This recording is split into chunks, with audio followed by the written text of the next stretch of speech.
Salut à tous, j'espère que vous allez bien. On se retrouve nous ce soir et on va parler du Paris Saint-Germain. On va parler de cette rencontre ce soir de Ligue des Champions. Le PSG recevait au Parc des Princes cette équipe de Maccabi Haïfa et on peut voir le résultat. Il y a eu énormément de spectacles ce soir du côté du Parc. 7-2 pour l'équipe du PSG.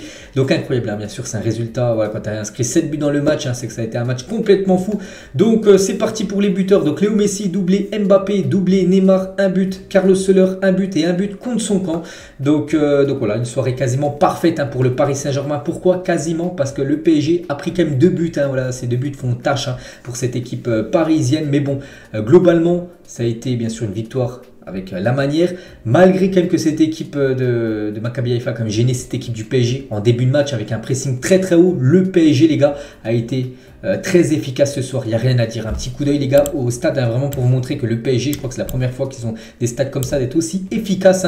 Donc 57% de possession de balle, donc 19 tirs, mais regardez les tirs cadrés, 9 tirs cadrés, 7 buts. Il y a seulement 2 arrêts du gardien du Maccabi Haïfa. Sinon toutes les autres frappes ont fini au fond des filets, enfin les frappes qui étaient cadrées. C'est vrai qu'à chaque fois ça partait en lucarne, ça partait en petit filet opposé. Le gardien ne pouvait absolument rien faire à chaque fois. Vraiment il en avait marre parce que c'était de la délicatesse les gars. Messi, Neymar, Mbappé, c'est à chaque fois des lucarnes. Il visait bien sûr l'angle opposé à chaque fois, ça passait. Et quand bien sûr ça passe, ça fait des résultats comme ça. Ça fait un 7-2 ce soir pour l'équipe du PSG. Donc vraiment félicitations à Paris les gars. Elle fait plaisir cette victoire. Voilà, surtout une victoire avec beaucoup de buts inscrits. Dommage parce que le record du club, j'ai entendu à la télé tout à l'heure, c'était 8 buts.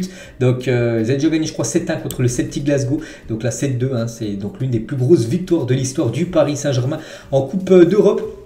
Un petit coup d'œil les gars rapidement au classement. Donc il y avait un match nous aussi qui nous intéressait, l'autre match en même temps. Je regardé j'ai même pas vu un coup le résultat avant, je l'ai vu là juste avant de faire la vidéo.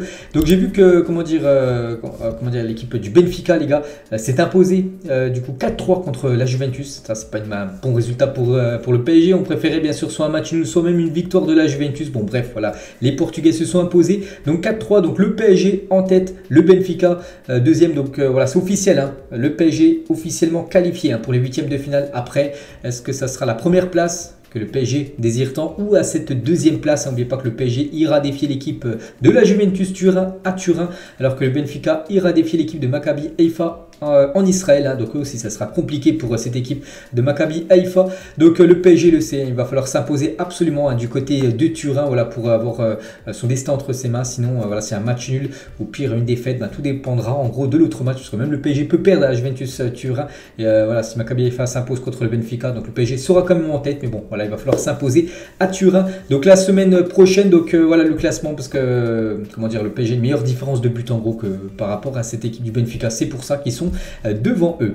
Donc voilà les gars, bon le match, bon voilà 7-2, quand il y a un score de 7-2, il n'y a pas grand, enfin c'est pas qu'il n'y a pas grand chose à dire, c'est que là tout a été ok en gros du côté de Paris, malgré comme j'ai dit en début de match quelques doutes surtout dans la défense du PSG avec ces 2 buts encaissés qui font tâche quand même. Mais bon voilà, quand l'équipe inscrit 7 buts, ils ont déjà inscrit 7 buts cette saison contre Lille, ils en mettent 7 ce soir en Ligue des Champions. Donc voilà, l'efficacité a été retrouvée. Je me souviens des derniers résultats du PSG, le PSG galérait, il gagnait les matchs, mais voilà avec un but d'écart, des 1-0, des 2-1, voilà, toujours des petits résultats. Bon, il y a eu le 3-0 ok contre Ajaccio, mais avant ce match contre Ajaccio, souvenez-vous, c'était toujours, il y a eu ce match nul contre 1, il y a eu un partout deux fois contre le Benfica, où ils avaient du mal, puis là voilà, ce 7-2, voilà, c'est reparti en espérant que là, sur les, je crois, 5 derniers matchs du PSG, ça va cartonner, vraiment, ça va faire des gros résultats avant de partir, bien sûr, à la Coupe du Monde. On va noter maintenant ce 11 qui a commencé titulaire. Donc Christophe Galtier les gars, il est reparti avec sa compo avec 4 défenseurs, 3 milieux de terrain et 3 attaquants. Donc bon, il va je pense continuer à faire cette compo, surtout au vu du résultat ce soir avec le nombre de buts marqués. Le PSG aurait pu marquer encore un peu plus de buts. Bref, déjà 7, on va valider parce que c'est déjà pas mal. Et on commence avec Gianluigi Donnarumma donc pour son match ce soir, comme d'habitude les gars, barème 0 à 10. Donc Donnarumma, j'ai mis une note de 5 les gars, 5 sur 10, un petit coup d'œil. On va regarder rapidement ça, je me souviens plus des frappes du Maccabi Haïfa. Donc Maccabi Haïfa c'est 12 tirs, 5 tirs cadrés, bon ils ont marqué 5 tirs cadrés, 2 buts. Du coup ils ont fait, il y a 3 arrêts en gros de Donnarumma. Mais voilà, ce qui me chagrine un petit peu concernant Donnarumma, c'est le premier but, cette sortie un petit peu, il sort, il s'arrête, puis du coup ça fait but, voilà pour l'équipe de Maccabi Haïfa. Et le deuxième, bon, il se prend un petit peu un lob, voilà, donc c'est pour ça que je lui mets quand même 5. Je mets quand même la moyenne, mais je peux pas lui mettre plus, hein, voilà, pour la prestation de Donnarumma. Donc voilà, surtout sur le premier but, les gars, il doit mieux anticiper. Soit il sort, il met vraiment il met le point pour dégager le ballon, ou soit il reste sur sa ligne, mais il faut pas qu'il hésite comme ça, Donnarumma. Donc voilà, bon après, il y a eu 2 buts encaissés, c'est vrai, mais il y a eu 7 buts marqués. Donc c'est pour ça peut-être que ça va peut-être passer inaperçu, hein, la prestation de Donnarumma. Mais attention bien sûr à Gianluigi. On passe à Juan Bernat, les gars. Donc Juan Bernat, une note de 5 hein, ce soir. Je ne l'ai pas trouvé super bon, hein, Juan Bernat. Ça, tout le monde a fait pour, quasiment son match. Hein, mais Juan Bernat, les gars, ça n'a pas été ouf hein, ce soir sur son côté gauche. Hein. Vivement que Nuno Mendes se revienne. Il était dans le groupe, Nuno Mendes, il n'a pas joué. Ça va de le faire jouer, surtout vu du résultat. Ça va de prendre des risques. Hein, mais voilà, Juan Bernat, on sent quand même qu'il est limité actuellement. C'est plus le Juan Bernat il y a 2-3 saisons hein, qui était au top performance. C'était l'un des meilleurs défenseurs gauche hein, il y a 3-4 ans au monde. Mais maintenant, voilà, il a beaucoup de mal. Hein, il s'est fait prendre pas mal de fois sur son côté. Là, je crois que c'est Sec hein, qui lui a mis la misère, je me souviens en première période. Il a perdu aussi pas mal de ballons. En première, c'était un petit peu mieux. En deuxième, je lui mets 5, les gars, voilà, pour son match ce soir. Moyen, on sait qu'il peut faire mieux. Enfin, si je me souviens de ce qu'il faisait il y a 3-4 ans, oui, il peut faire mieux que ce qu'il a fait ce soir. Donc 5 hein, pour Juan Bernat, je lui mets comme la moyenne, hein, parce qu'on va dire que je suis gentil. Sergio Ramos, les gars, SR4, je l'ai trouvé très solide ce soir, très serein. Et pour moi, ça a été quasiment le meilleur défenseur du PSG. Une note de 7, les gars, 7 sur 10 hein, pour Sergio Ramos. Il a mis pas mal de duels. Hein. Donc bon, il y a son carton jaune hein, comme d'habitude. Et vraiment, je l'ai senti en mode serein ce soir. C'était le leader en gros. C'est lui qui a amené la confiance en gros dans cette défense du PSG. Sergio Ramos, donc une belle note de 7 hein, pour SR4. Marquinhos, les gars, un point en dessous. Je mets une note de 6, les gars, pour Marquis. Donc bon, il a fait comme d'habitude son match. Ça a été, on va dire, un petit peu délicat pour la défense du PSG. C'était surtout en première période quand l'équipe de Maccabi Haïfa mettait une grosse pression. Hein. Des fois, c'était un peu compliqué à ressortir le ballon. Hein. Quelques pertes aussi de balles hein, de Marquinhos. Après, en deuxième mi-temps, hein, les adversaires, enfin, Maccabi Haïfa étaient épuisés. Hein. Ils avaient trop fait un gros pressing en première et du coup, ils ont payé très cher en deuxième avec tous les buts hein, qu'ils ont encaissés. Donc Marquis ce soir une note de 6. Hein. Bon après vu qu'il n'y avait pas grand chose en face, hein, enfin surtout en deuxième période c'était très limité. Même en première, hein, juste il mettait une grosse pression et des fois bon, ils avaient un petit peu du mal. Donc, voilà, pour son match ce soir, hein, je trouve 6 c'est la note juste hein, pour Marquinhos, un match satisfaisant de sa part. Et on finit avec Achraf Hakimi sur le côté droit de la défense. Donc Hakimi les gars, belle partie, une note de 7 hein, comme Sergio Ramos en plus. Il a été passeur D, magnifique passe D hein, pour son grand copain, on le sait, hein, c'est Kylian Mbappé. Donc voilà, une note de 7 hein, pour Hakimi qu'on a beaucoup vu se porter sur l'offensive. On l'avait déjà vu, hein, je me souviens quand j'avais fait le débrief contre la Ajaccio, j'avais dit qu'on l'avait vu aussi beaucoup apporter devant. Voilà, Achraf Hakimi, ça a été la même chose ce soir. Et c'est vrai que depuis, avant le match contre Ajaccio, je crois les 4-5 derniers matchs, on ne le voyait plus trop. Il restait sur ce poste de défenseur droit. Il avait un peu du mal à monter, je sais pas si c'était enfin, physiquement ou je sais pas, peut-être qu'il avait plus envie. Mais là, depuis les 2 derniers matchs Ajaccio et ce soir, on le revoit un peu plus offensivement. Il a bien défendu. Donc une note de 7 les gars pour Achraf Hakimi hein, pour son match ce soir. Donc 7 Hakimi, 7 Ramos, 6 Marquis et 5 Juan Bernat et du coup j'ai mis 5 Donnarumma. On passe au milieu de terrain les gars de Renato Sanchez. Renato Sanchez qui a commencé titulaire, hein, qui avait des crampes à la fin. Bon après c'est vrai qu'il a été longtemps blessé. Il a enchaîné, je crois qu'il avait déjà joué hein, contre la Ajaccio. Il a joué ce soir. Donc pour son match ce soir je l'ai trouvé plutôt bon. Renato Sanchez, je lui mets une note de 7. Hein, c'est celui qui m'a le plus convaincu parmi les trois. Milieu de terrain du côté de Paris. Donc une note de 7 hein, pour Renato. Il a fait son match.